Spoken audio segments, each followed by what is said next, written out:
Setelah melihat proses pembuatan mesin baja tangan di Pakistan, akhirnya saya mengerti mengapa mereka disebut sebagai mekanik tangan yang menggabungkan 3 elemen.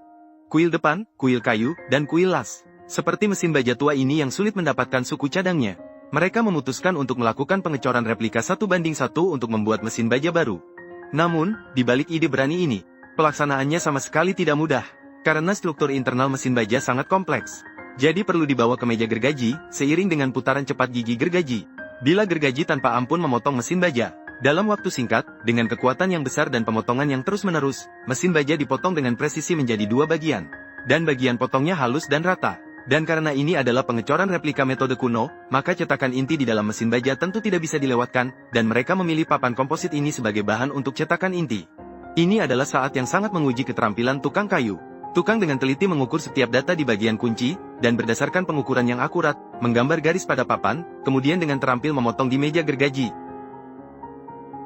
Jangan lihat tukang tampak santai dan mudah, sebenarnya setiap langkah menunjukkan keterampilan luar biasa dan sikap teliti dari tukang. Dan ini bukan yang paling sulit, karena silinder mesin berbentuk standar, jadi tukang juga perlu memotong pada cetakan yang sudah dirakit, dan menghaluskan menjadi silinder standar. Terakhir, untuk membuat bagian dalam cetakan lebih halus dan rata, tukang juga melapisinya dengan cat pelepas cetakan, sehingga pembuatan inti cetakan di dalamnya dapat dianggap selesai. Sekarang menuju pembuatan cetakan bagian luar dari badan baja. Karena coran pasir selanjutnya masih perlu diproses, tukang memilih papan keras yang lebih tebal sebagai bahan. Ketebalan papan keras tersebut dapat mengimbangi keausan yang terjadi selama pemrosesan logam selanjutnya. Tentu saja, bagian luar silinder juga memiliki bentuk yang tidak teratur. Untuk itu, tukang dengan cerdik menggunakan potongan kertas, menempelkannya pada bagian luar silinder dan memukulnya, kemudian memotong dengan presisi berdasarkan jejak yang dihasilkan di potongan kertas, sehingga dapat menggambar garis-garis tidak teratur pada permukaan silinder. Dengan adanya garis penanda yang presisi, tukang tampak sangat mahir dalam melakukan pemotongan. Selanjutnya, potongan papan keras yang telah dipotong akan ditempelkan pada permukaan besi sesuai dengan posisi yang sesuai. Akhirnya, setelah menghabiskan 1 hari penuh, semua cetakan selesai dibuat.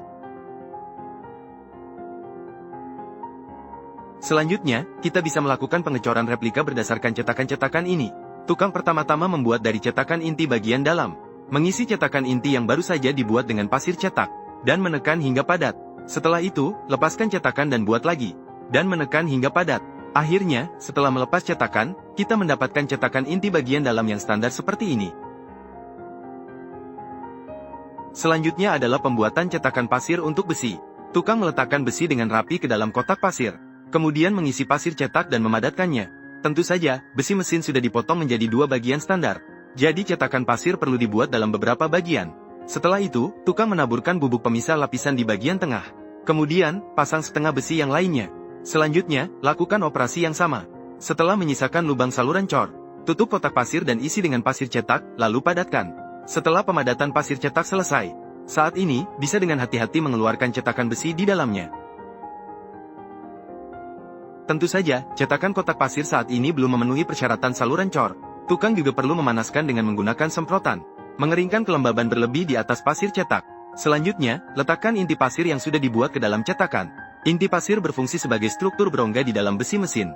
Posisi 700 derajat tidak boleh ada sedikit pun penyimpangan. Jadi, dalam proses ini, tukang juga sangat hati-hati dan teliti. Terakhir, tutup kotak pasir kembali. Sebuah cetakan kotak pasir untuk mesin baja baru dianggap selesai. Sementara itu, di sisi lain, tukang juga sedang membuat logam cair. Mereka memilih campuran bahan besi bekas ini untuk dimasukkan ke dalam tungku. Setelah melalui banyak suhu, logam cair yang membara perlahan-lahan mengalir keluar dari mulut tungku. Sesekali, percikan api yang menyilaukan terbang keluar. Namun, para tukang tetap mengenakan sandal.